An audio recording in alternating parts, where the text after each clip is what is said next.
Okay, so welcome to the next in the series of Bite-Size Bioinformatics meetings. My name's Simon, and today we are going to have a look at using R notebooks. So these are a concept that have been around within RStudio for a couple of years now. They were around in a slightly different form for quite a while before that, but they're a really nice way to record what you're doing in an analysis in R and create nice looking reports that you can share with other people to sort of show how to reproducibly do what it was that you did in your analysis.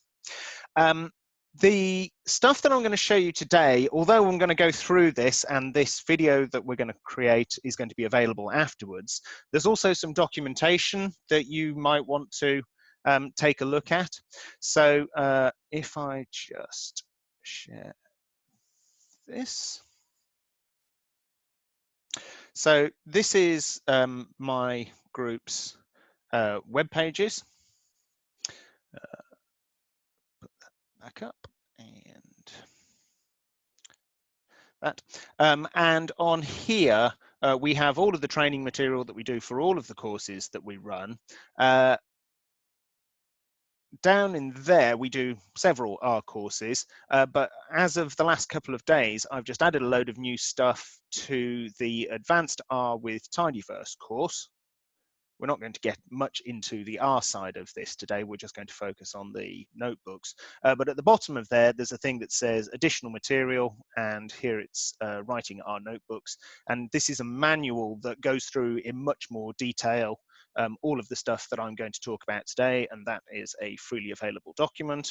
I will take the URL for that and paste that into the chat. So if you want to have a look at that, that would be a useful thing to have alongside what we're going to do today. I am mostly going to be working today inside RStudio. So I've got an RStudio session open here already.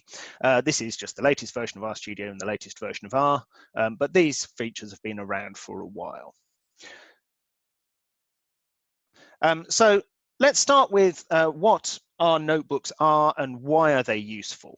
So I've got open in RStudio at the moment a more sort of traditional old style R script. Okay, so that we have all of the code up here, and this is just a little script that loads a package, reads in a file, shows me some data, and then plots out a plot. And these are great. I mean, they work and they've been around for quite a while, but they also have some problems. So if I just run the script that I've got here, then you'll see what the issues with this are. So if I load in Tidyverse here, I'm going to read in a file. Aha. I'm going to set my working directory, which I forgot to do. Let me go and do that. Notebooks. There we go. So in there, I'm going to try again to read a file. Okay, I'm going to plot the results from that file, and then I'm going to draw a nice little graph. Okay, so nothing earth-shattering in terms of R. But for recording this analysis, there are some really big problems with this. So the first thing, and the main thing, I suppose, is that the separation of the code that I'm running and the output that it's generating. So here, all of my code is in this window here, but my output, some of it's coming up in the console down here, and this is a mix of messages, error messages, and pieces of actual data. And my graphs appear over here. And they are sort of transiently present when I'm doing it, and then the next time I draw the next graph, that will get hidden by it. So that separation of code and output and graphics into three separate areas is a real problem because it puts a discontinuity into your analysis. The other thing is that this is a source code document, and I can put other things in. So if I put the hash at the start of here, I can put sort of single line plain text comments into here, but it's not a format that really encourages me to annotate what I'm doing. And if I want to have an analysis that I can give to somebody else and have them understand it, or even if it's one I want to come back to in a few weeks' time and see if I can remember what the heck I was doing, then annotating around what you're doing, explaining what it is that you intend to do in each case, and what you think it is that you saw when you actually ran something, is a really important part of the analysis. And all of these problems are what our notebooks aim to address. Okay. So a notebook is just a different format of script file. You can start a notebook in much the same way as you'd start a script file. So within an RStudio, you can say File and New File. But instead of saying RScript, to start a notebook, you simply say RNotebook. If I do that, the first time I've done this, now I've opened notebooks on this particular install before, but if this is the first time that I'd done that, then I would be prompted at this point to install a bunch of packages. So our notebooks themselves depend on a few different R packages, and RStudio will prompt you to install those. I've done this before, so then it should be fine now. This is the general structure of an R notebook. So when you open one, you get a little template document so that you can just modify that rather than starting completely from scratch. And the notebooks themselves are comprised of blocks, and the blocks are of one of three types. So at the top, this bit here is a header. Okay, there's only one of these, and it has to be at the top of the document. And at the moment, the only thing it's going to have in it is the title for the document and the format that we're going to want it to be in. And we'll talk about those in a bit. Then most of the document that we see in the template is commentary. Okay, so all of this text and all of this text is just commentary. It's like comments, but it's comments written in a format called Markdown, which allows us to add little bits of structure and formatting and annotation into our code, into our commentary rather than not the code. And then inside that, we can then embed these things, which are blocks of R code. And this then contains R, which is for the most part exactly the same as the R that we would have written when we wrote our more traditional style script. Let's just go through the process then. I'll make a couple of changes to this, make a nice simple document and show you what it does. And then we can expand on there and start doing cleverer and clever things with it. So let me just get rid of what's in here. At the top here then, this is commentary written in Markdown. Okay, so this is just like a comment, but it's slightly cleverer comments. Okay.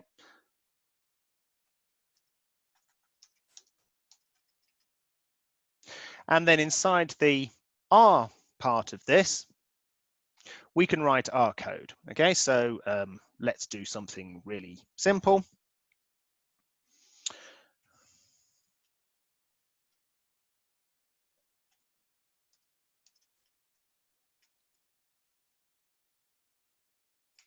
Okay, so there I've just created a variable sum data with some random numbers in it. And then if I just duplicate this block, I'll talk more about creating code blocks in a second, but I'm just going to copy and paste this for the moment. Down here, I'm just going to show what's in that. Okay, so there's a bunch of data. In fact, let's just show the first few values of that. And then finally,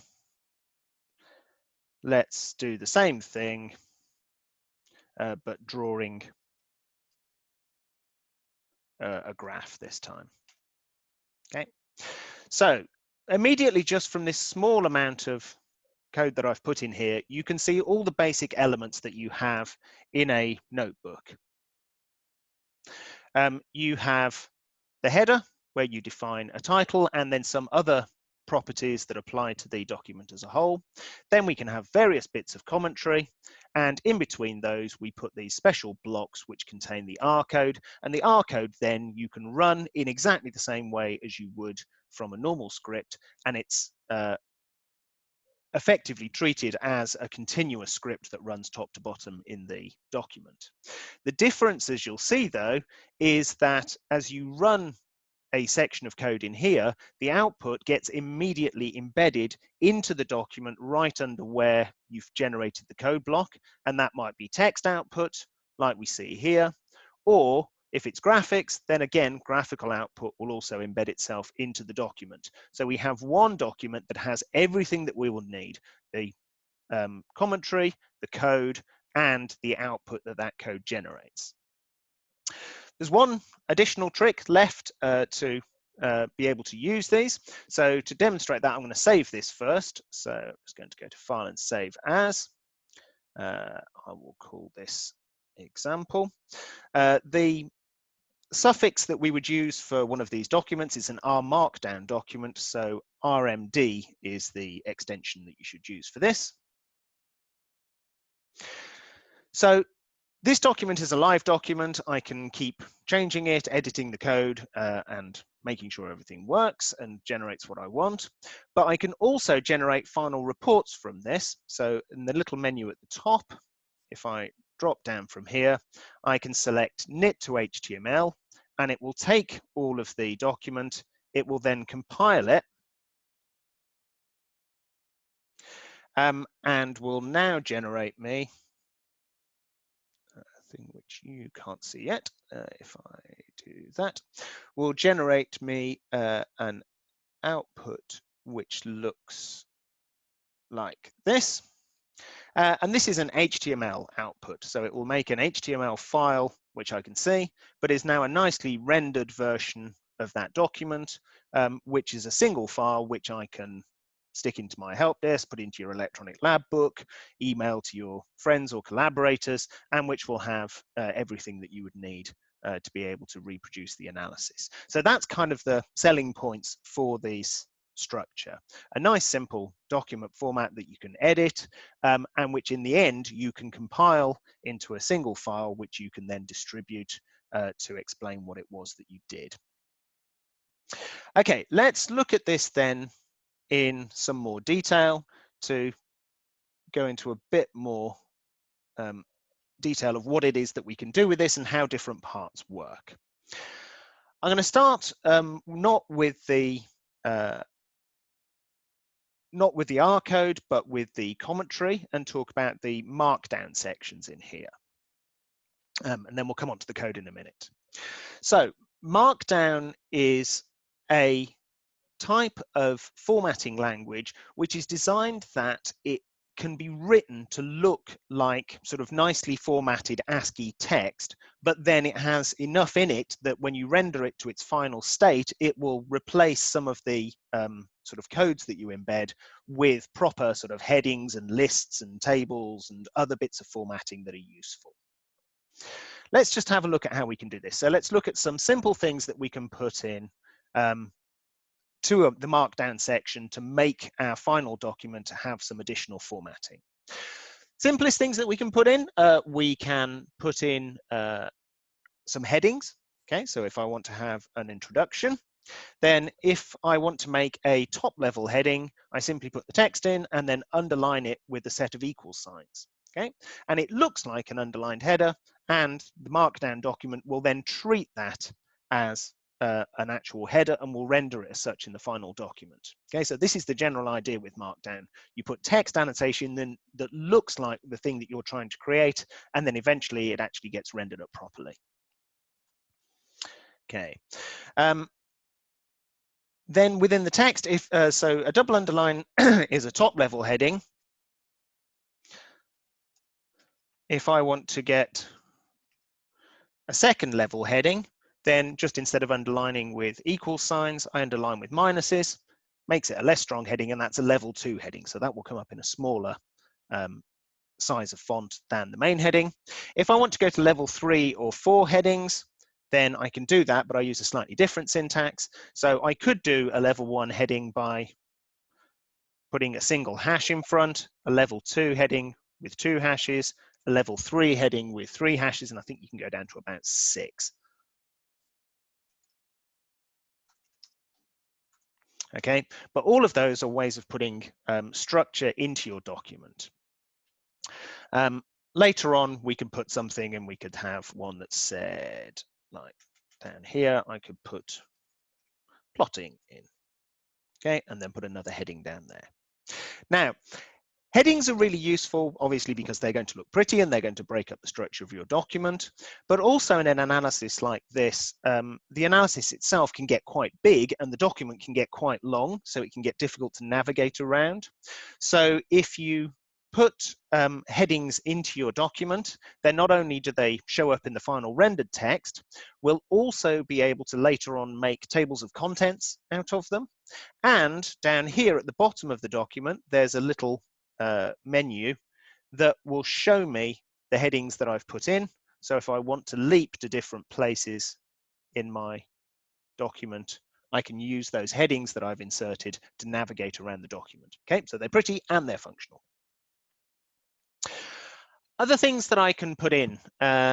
Let's look at just some simple text annotation first. So any text that you type in is just plain text normally, but we can put certain things in. If I want to make something italic, I can surround it either with stars or with underscores. Okay, so if I do that, really will then appear in italics in my document. I could have done exactly the same and used underscores, and that would also work. You just have to use the same at the start as you do at the end.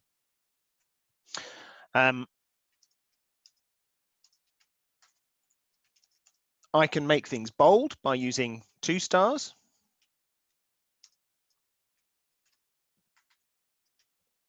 And again, I could have used 2 underscores. And if I want to make things both bold and italics, I can put 3.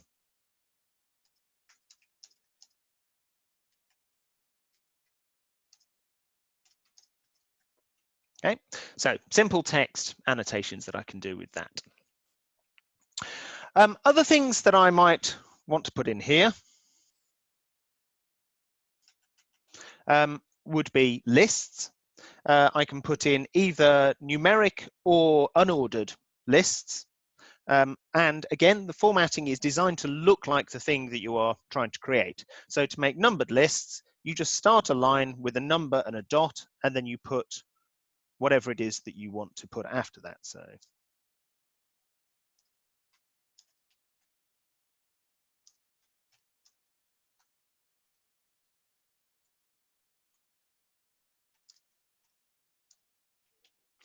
okay, so that then will be rendered into a proper list, but it kind of looks the part even when we're going into here. If you want lists with bullets but not with numbers on, you just use stars instead.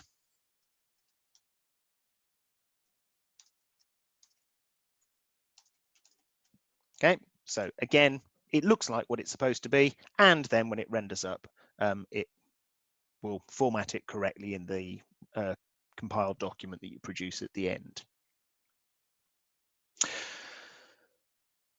Other things, so those are probably the main things that you're going to use when you're annotating things up, but there are a couple of others that you might use. So other things that might be useful, sometimes you might want to put in bits of code that you have used before you've actually written this document. So obviously we're going to look at proper code blocks where we're inserting functional R code into the document, but sometimes you want to have a bit of code that you've written elsewhere to say, well, I generated this data by running this bit of code, or you want to have something else that has that sort of fixed width formatting structure that you generally see in code. And to do that, you have a special little annotation, which is these backticks. So the backticks are generally to the left of the 1 key on your keyboard. And if you have 3 of them, then the stuff that comes between them will then be rendered in the same way that code will be. So it'll be in one of those sort of fixed width fonts, and will have a shaded background on it, so you can actually see that appearing in a different way to everything else. If you want to quote things, then you can just put a greater than symbol at the start of the line.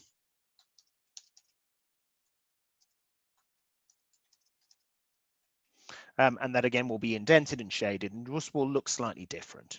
So basic formattings for there. The last thing that I guess you can put in on here, which is about as complex as Markdown gets, is that you can put in tables. Now, we'll see that when we actually get into the R code itself, that R has very nice ways of actually rendering up tables that you hold in R. So if you read them in as data, that's fine. But you can also put them in to the Markdown. So if you're sort of explaining conditions or something like that. So let's just have a look at a very simple table. So here, if I do this, tables have a slightly more complex structure.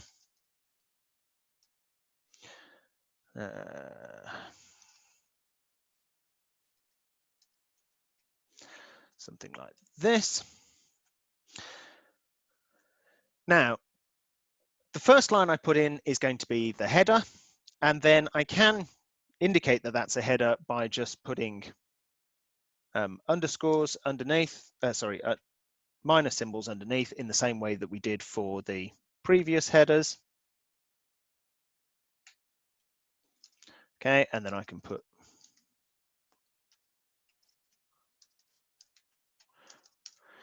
more stuff in like this. And then more rows, I no longer need the minus signs in.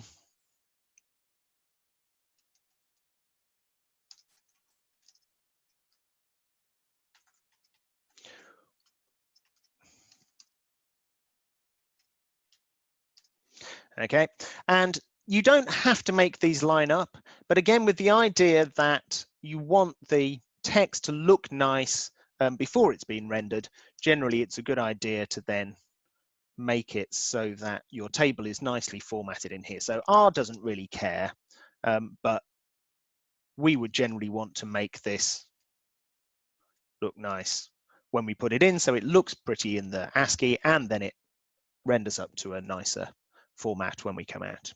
The last thing that we can do with tables is that rather than just putting an underline in here with minus symbols, we can put in colons at either one end, the left-hand end, the right-hand end, or both ends, and that will then say how the text is justified. So if I put a colon at the right-hand end of this, it means the text in this column will be right justified. If I put one at both ends, then it means it will be centered. And if I put one at the left-hand end, this is actually redundant because this is the default, but one at the left-hand end will make it left justified. Okay, so between those things, I can now see that I can put in headers either by just having underlines with equal signs or minus symbols. Normally that's enough, but you can do level 3 or 4 or 5 or 6 headers by putting hashes at the start. You can put stars or underscores around individual words or phrases to make them italic, bold, or bold italic. And you can make lists, numbered lists with numbers and dots, or bulleted lists just with stars, and then triple back quotes for code or greater than symbols for quotes. Okay, so you can see that the document itself reads quite nicely, even just with this stuff in. But if I now actually save it and then knit it to HTML, I'll just show you what this actually looks like in the rendered document as well. So if I share the rendered version with you. Okay, so now you can see the italic things come out as italics, the bolds come out as bold, and the bold italics are bold italics. And you can see the different sizes of the level 1, level 2, and level 3 headings. My code comes out as code, my quoted stuff comes out as quoted, and I've even got a little table embedded in here. Okay, so most of the time you're just going to be writing plain text, but you can put all of this additional formatting in so that you can make this a more attractive document when people actually come to read this.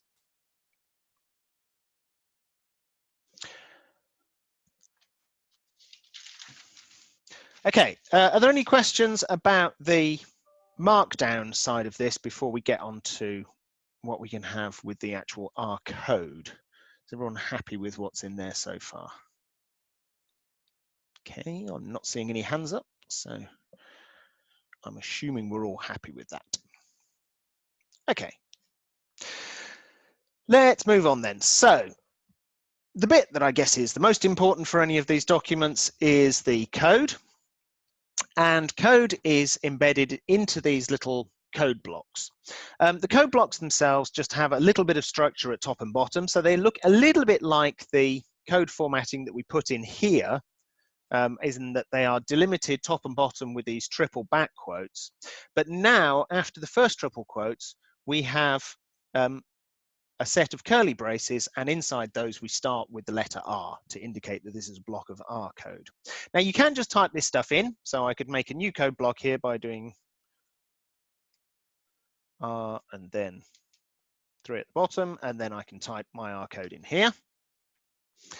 Generally though, it's a bit easier just to go to the menu at the top and just say insert and then R. Oops. Works better if you are not inside a code block. So if I go into the bit of the document and just say insert an R, and it will just put that template in for you. Okay, but it's exactly the same. It's not doing anything cleverer than that. It's just putting some code inside there. Now, inside here, the code that you write is, for the most part, exactly the same as R that you would write anywhere else. Okay, and running code in a block can be done in a couple of ways.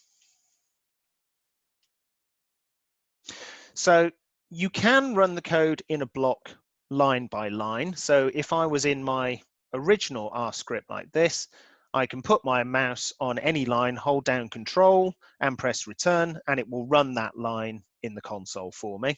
And I can do that here. So if I just want to run this line here, I put the cursor onto the line, hold down Control and press return, and it will run that line and embed the output underneath.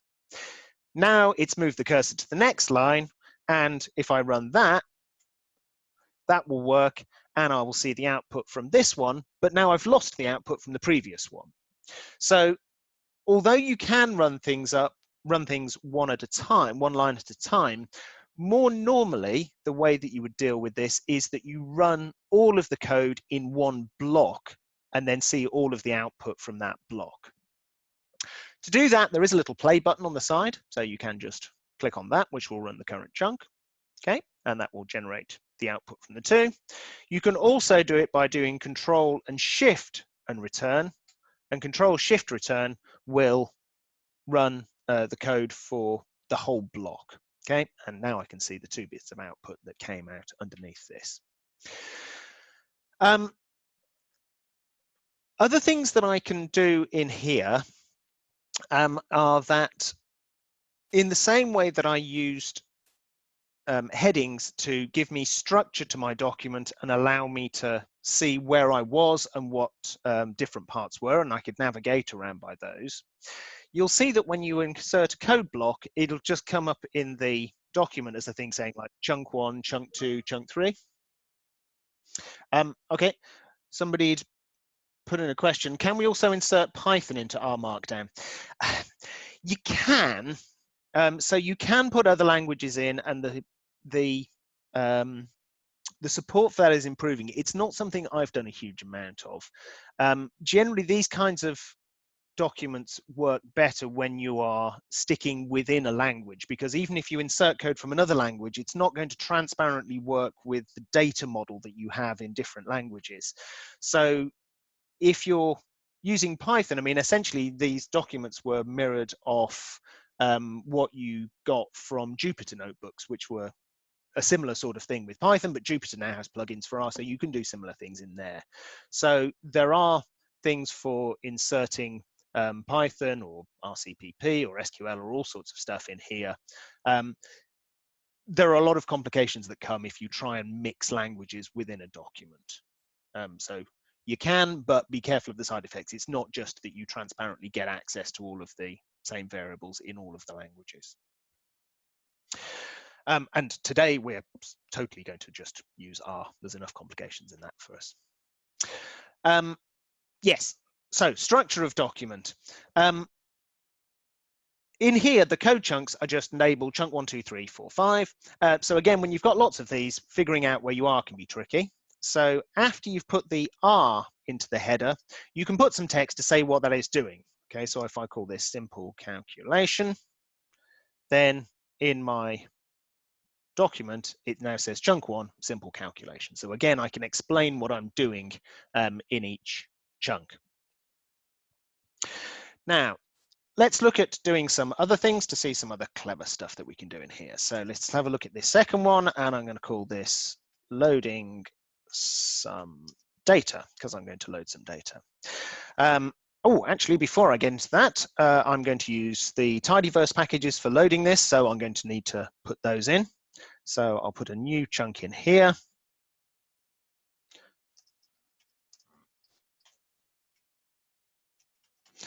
So here, I'm just going to put my library statement so that that will work. I've actually already loaded tidyverse, so you won't see anything immediately in here, but later on that will show up. And here I'm going to do read TSV. I'm going to read this text file and put it into a variable here, and then I'm going to just print it out so I can see what I've got. Okay, so this illustrates a couple of things that come with this. Firstly, that documents are quite clever. So if I had looked at this variable just in the console, okay, I would have got the sort of normal way of looking at data files. So this would be the text representation of the tibble that I loaded. But inside here, I get a nicely rendered table on here. Here you can see that it's the same sort of information as I had, but in a nicer sort of rendered format. You can also see that this chunk of code generated two pieces of output, that the read TSV always gives you a little bit of output that says, this is what I interpreted the columns in your data to mean. So it just tells you what data types it got from your columns and tells you of any warnings that it got. And then afterwards, I generated some other output by just printing this out.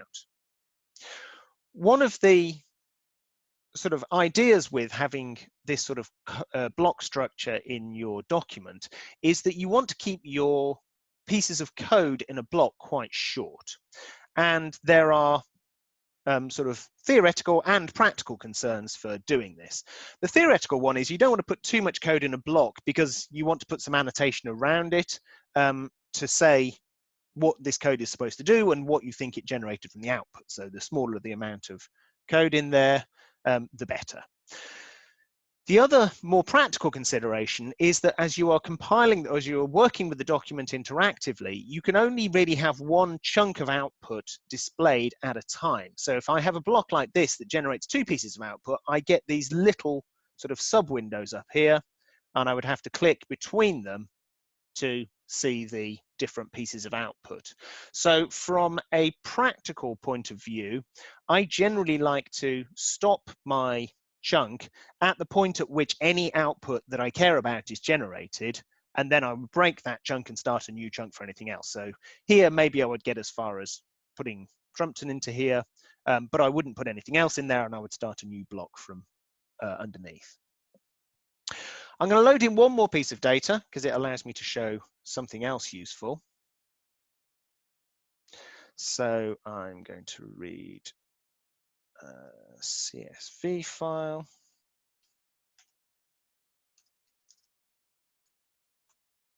And I will do the same thing again. So this is a much bigger data set in here. This is 26,000 rows and 11 variables.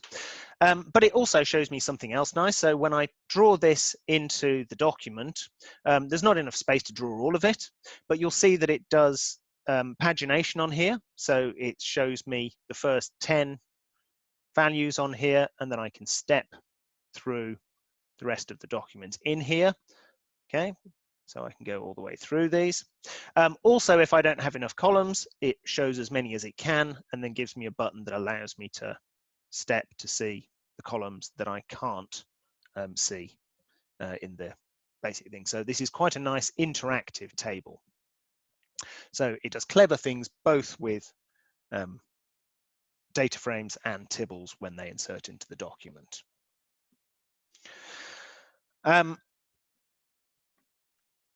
This might also be a good time to talk about the small number of differences that exist in the way that you write your R code between writing it in a normal R script and writing it into an R Markdown file.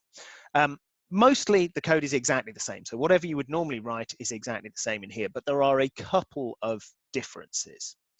The first difference relates to accessing data files. Okay? So in my original old style R script, when I started off with this, I had to run a set WD command to set my working directory, and then when I read my file, it knew where to go and look.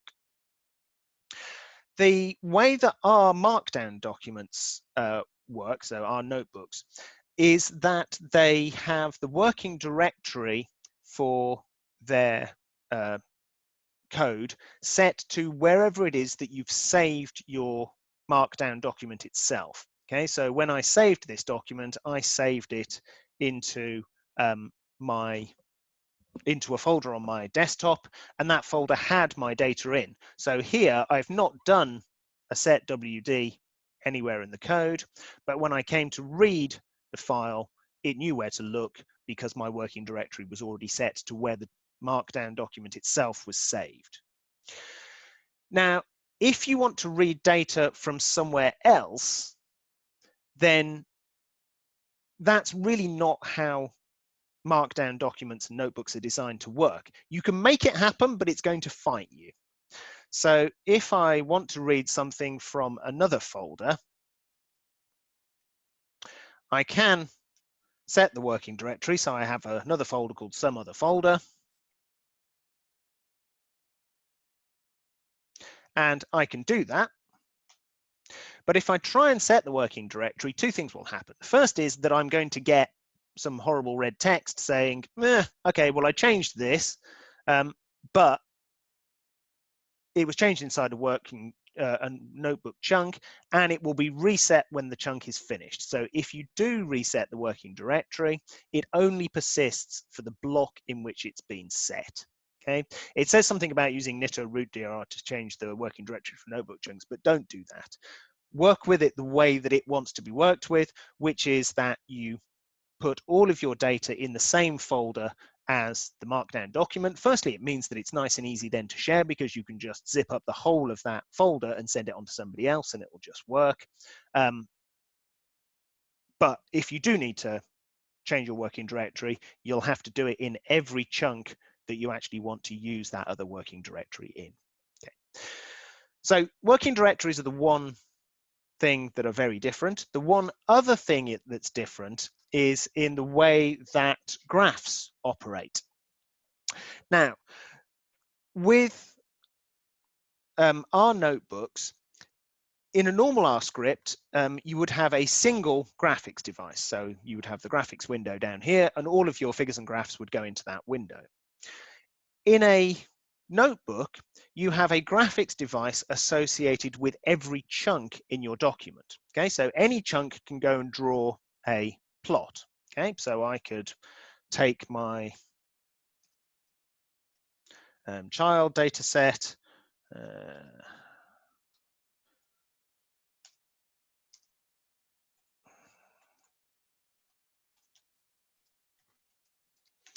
and I could plot that and get, in this case, a ggplot on here. Now, some types of plots will have some issues with the way that the graphics work inside a notebook. So the thing that's different about the notebook graphics to the graphics that you would have in a conventional script is that in a conventional graphical device, you can send multiple layers of a plot to the graph one after the other, and the graph itself will be updated. Okay, so in ggplot, that's not really an issue because you always build your entire graph in a variable and then you print the variable and the thing turns up in one go. But if you're using the older style R graphics, or you're using a package which does the same thing, so for example, if I were to do a box plot using the core plotting functions,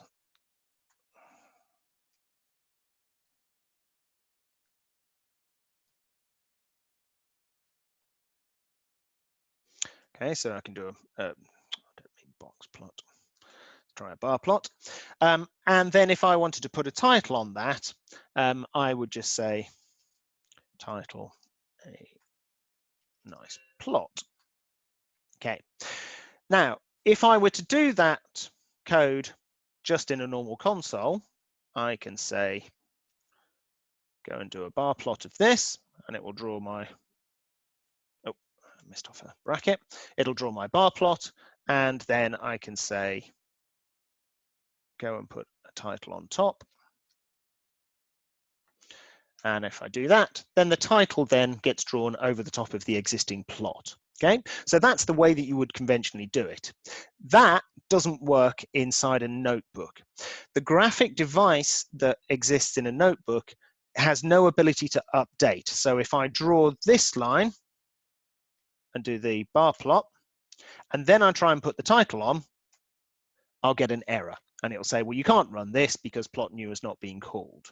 So the thing that's different in here is that if you have multi-layered plots that are using multiple commands to run, you have to run all of the commands at the same time. And that simply means that instead of pressing Control and return on here, you do Control Shift and return to run the entire block. And then both statements will be run at the same time and the graph will appear in one go.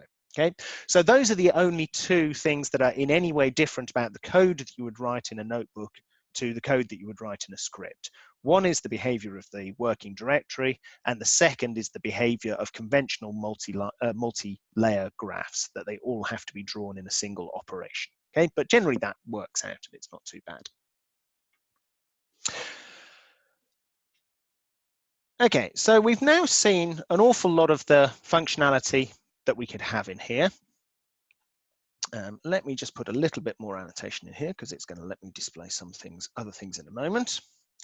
This is in our code, so I'm just going to put another title in here.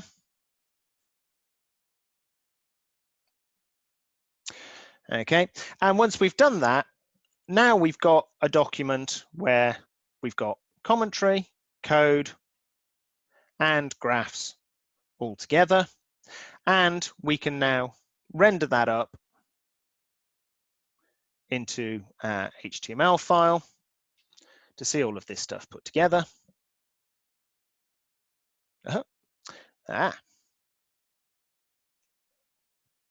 Okay, so unexpectedly, this is a useful thing to go and see. Okay, yeah, great. I didn't mean this, but it's a perfectly good thing to explain while we get here. One of the other big advantages of Markdown documents, and one of the problems that exists with conventional scripts, and which can happen in Markdown documents, but will get caught, is that as you are going through modifying a document, you can break it. So in this case, in a previous version of this document, I'd set up a variable called some data, and it's still here. So if I run this line on here, it'll work. Okay, but I've taken out from the document the code that generated that variable. It was in a previous chunk, which I've since removed, and I've put something else in. So although my code works here, and it still works when I get there, it's not a complete record of what I did. Okay, I've broken something further up, which gets to the end. So one of the big advantages of having a notebook like this is that when I compile it and I say, okay, I'm going to knit this to an HTML file, the knitting process will start up a completely fresh R environment and will try and run it from the top of the document with no preloaded data or anything else, and then it catches the mistake that I couldn't see in here. Okay, so it's really good for reassuring yourself that when you've been tinkering around with things and you've been playing around with different things, and you may have been doing them out of order, that at the end, if you can compile the document and it compiles successfully, then it means that you have got a complete record of what you did. Okay, so I'm going to take this out because that should hopefully fix that. We'll see if there's, oh no, because that's going to break as well. So let's get rid of that. So now if I try and compile that, let's see if it works.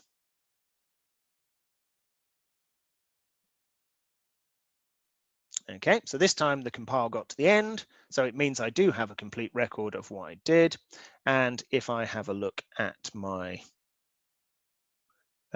output from there, then I can see all the stuff that I've put together. My code's in, my output is in. You'll see that in here it intersperses. So even though these two were in the same block originally, when you compile it, it will put the output underneath the statement which generated. So even though the 2 + 4 and the 3 + 6 were in one block, they get split up into 2 blocks here because output came out in the middle of them.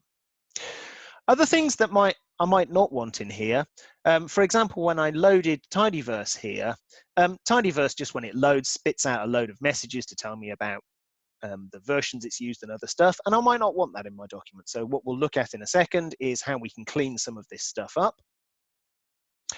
We've also got the embedded data. Now here I printed out my child variant data, and if you remember, there's like 26,000 rows in here. So I can actually access all of that data in this document. Okay, I can keep clicking down until I get through to 26,000 rows. So that can be a good and a bad thing. So it's good because I can get to everything, but it's bad because this is really going to inflate the size of document that I've produced. And then finally, I've got the figures and graphs that I produced before. Okay. Now, a couple of other things that I'm going to want to do then. So now we're going to look at ways in which we can customize this compiled report that we've got. So things that we're going to want to do. The first is that we have various headings in here. So we've got our introduction, simple formatting, we've got some plotting stuff down here, differences in our code.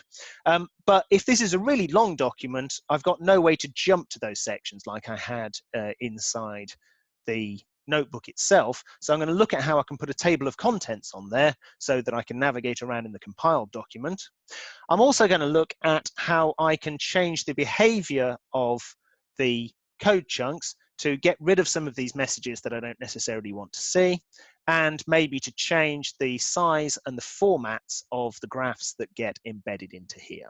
So let's take a look at that next. So let's go back to our document.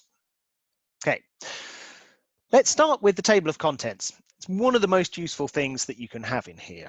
So you'll see that once I've knitted my document to an HTML file, it actually puts a little bit of extra structure in here that I didn't have before. So my output is going to be an HTML document, and then I can put arguments to the HTML document format. So the ones that it puts up is that if you print it, it'll split. It won't split graphs over page breaks. It'll make a graph appear either above or below, and that will come in by default.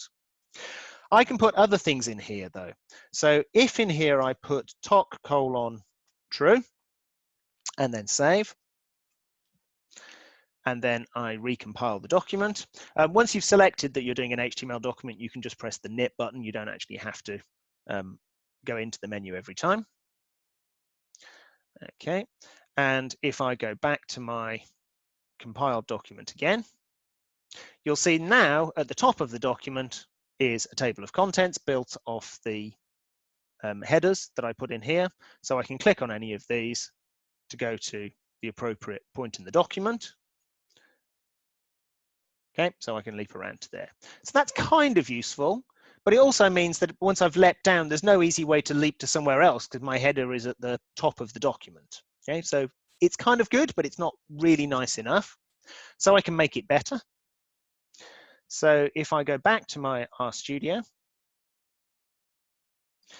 if I go into here and then say toc::float true as well as toc::true, then instead of making a static table of contents at the top of the document, it'll make a floating table of contents that I can always see. So if I do that again,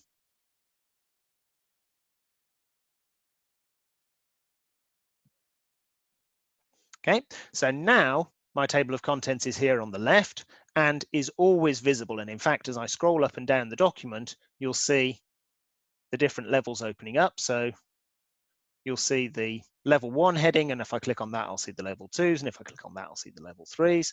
And now I can navigate around my document really easily from the permanently visible table of contents on the left. Okay, so table of contents, dead useful.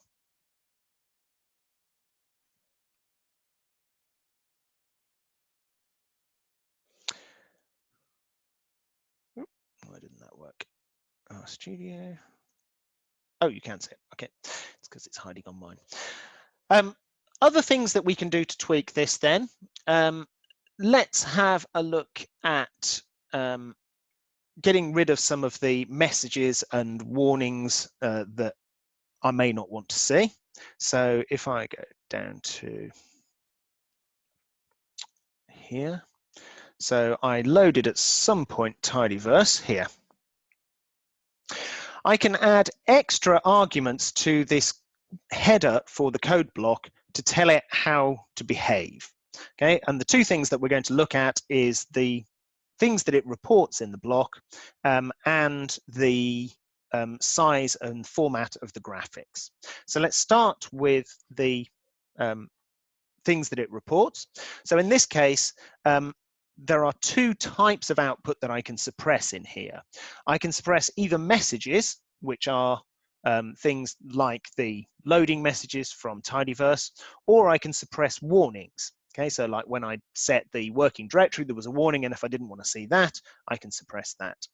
To put another option in, I need to put a comma after the name of the block on here, and then I can say message equals false, and now it won't embed the tidyverse loading messages for me, and that will just show up without doing that. Let's also give it something that's going to generate a warning.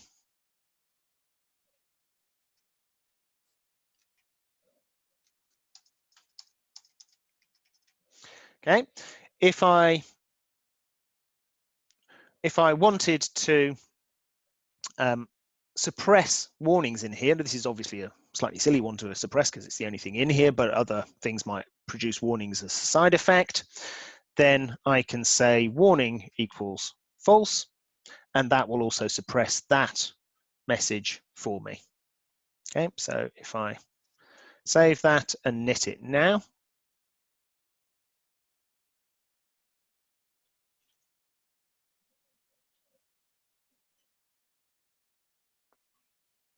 and if I share that again, oops, didn't mean to do that. So now if I go back to where tidyverse was loaded, up a bit from here, there we go. So my tidyverse statement now doesn't show all of the warning ones. The warning, this is a warning, that's the code that I put in, but the output from that doesn't show. Okay, so I can suppress both of those by altering the header of the block. Let's go have a look at one of the graphs. So let's have a look at this graph and decide that actually I want to do a couple of things different to this. I'm going to change its size, and I'm going to change its placement.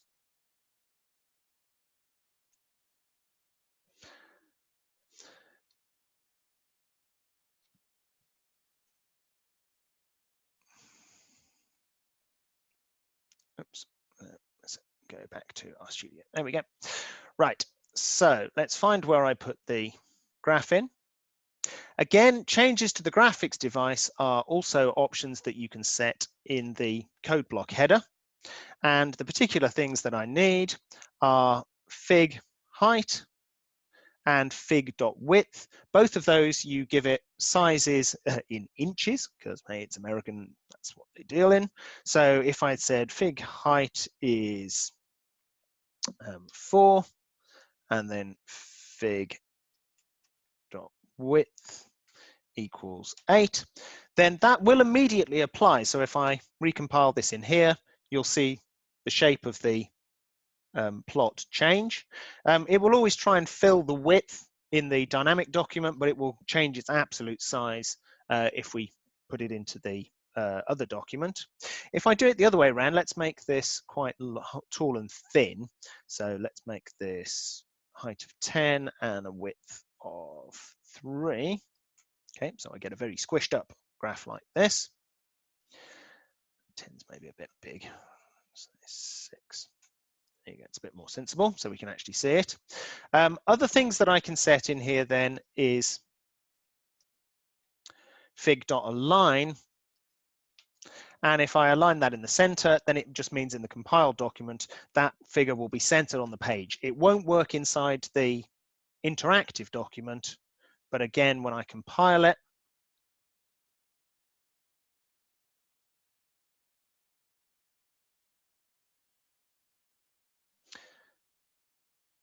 and I look at that, you'll see it takes on the new shape and it's now centered in the document, whereas all the rest are aligned to the left. Okay, so I can change the height, the width, and the centering.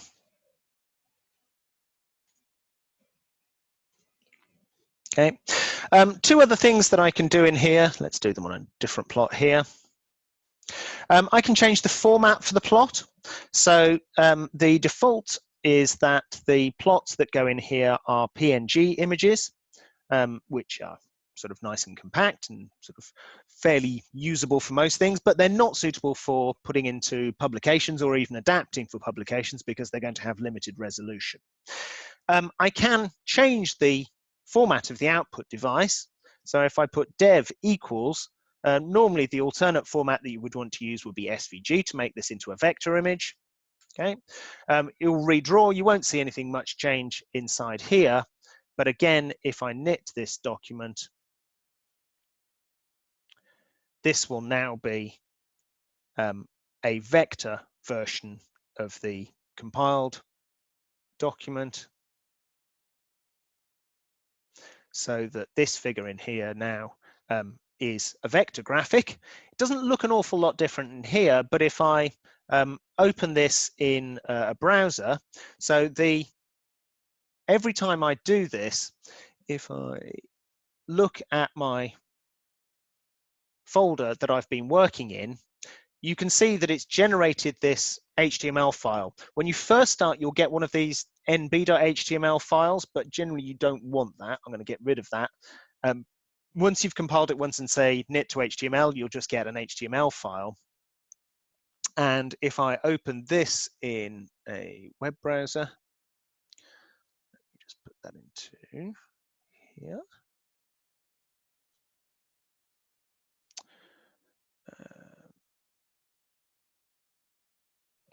Okay. Then where's that gone? It is. Interesting. Oh, there it is. Yeah. There. So if I open this in the web browser, it looks pretty much the same as I've got in there. But all of these graphs now are able to be saved, and it will save as it should save as an SVG for the thing which is actually vectorized. So if I blow this up, this will be an image that you can actually take out and embed directly into your document or edit for publication. Okay, we're almost there with things that we can look at in this final document then.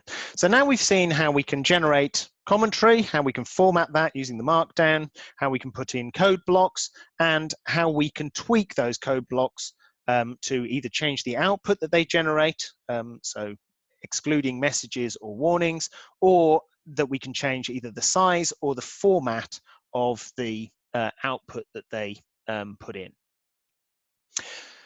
Let's finish up then with some aesthetics. So the last thing I'm going to look at then is the visual look of the document that we're creating. The document that you create, the HTML document that you're producing, is a themed document. Okay, so it doesn't just turn up in plain HTML, there's a set of styles that are applied to it. And those styles come from a project called Bootswatch. So you have a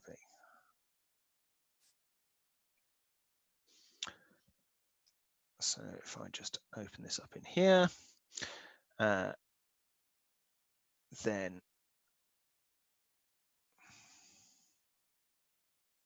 okay, so Bootswatch is nothing that's affiliated to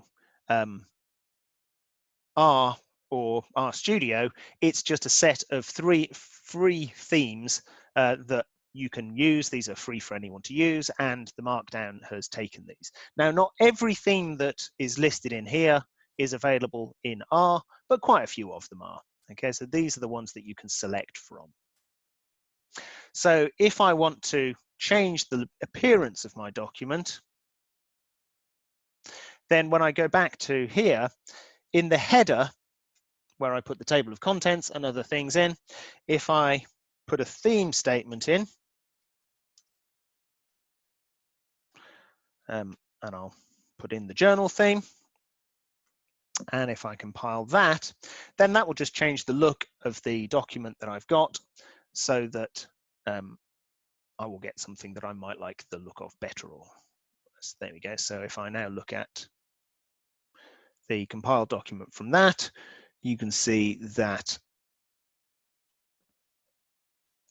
it looks quite different to before. So just the fonts are different, the coloring is different. It's just a different theme on here. In the PDF that I gave you before, towards the end of this, I've got some examples embedded in here of all of the different themes that you can have. So these are the different themes, and it's really just around colors and fonts. There are dark themes and there are light themes, so you can just pick the one that you like the look of. The other thing that you can change in here, which I probably won't show you in the document, but it's the same idea, is that as well as having themes for the text and the menus in here, there's also themes for the syntax highlighting in the R code itself. So here you can see that as well as putting the theme in here, you can also have the highlight theme. So you can say highlight and then pick a name. And again, there are different styles of highlighting depending on how you want your code to look. Okay, I think that's probably everything that I wanted to go through in this session then. Let me just go back to the thing. I think that's everything that I want to go through in the session. So just remember that everything I've shown you in here is documented in that PDF. The recording of this session will put up on our YouTube channel in a couple of hours, probably by the time we've got through this. But hopefully that's given you a feel for how to get started with using these sorts of documents. And I think once you've played around with them for a bit, they're fairly straightforward to use and will sort of really make it easier for you to share your analysis with other people. Okay, so at this point then, I'll throw it open for questions. If you've got questions, you can either throw them into the chat, or if you open your participants window, so just sort of waft your mouse over your Zoom window and click on the manage participants, press the raise hand button in there and I'll unmute you and we can take questions until people are happy.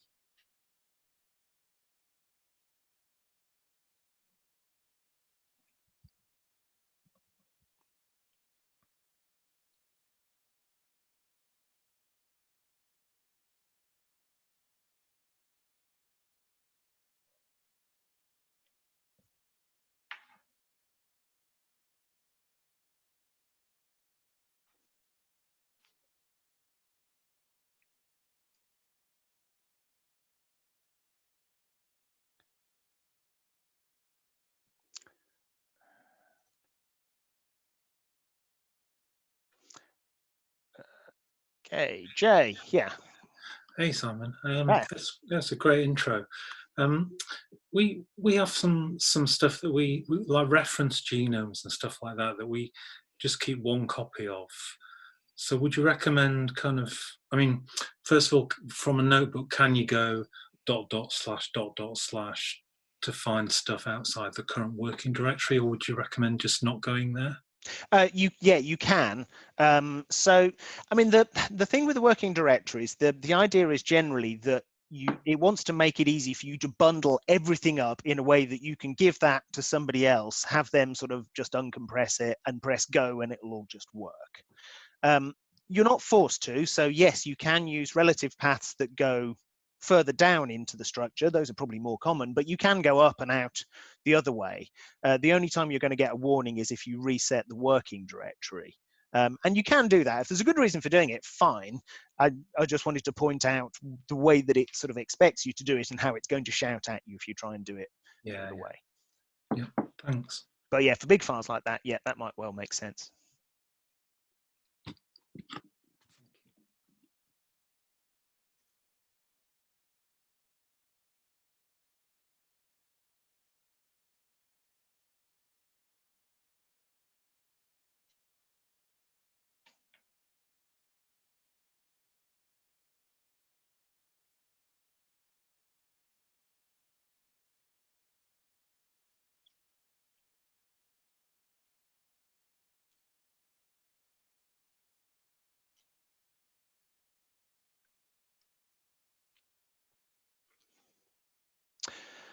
Okay, so if there's no other questions, then I think I'll stop the session now. We've gone a little bit over the hour. Anybody who has questions after this, if you go to the Babraham Bioinformatics site, you can ask questions to us directly. Our contact details are on there.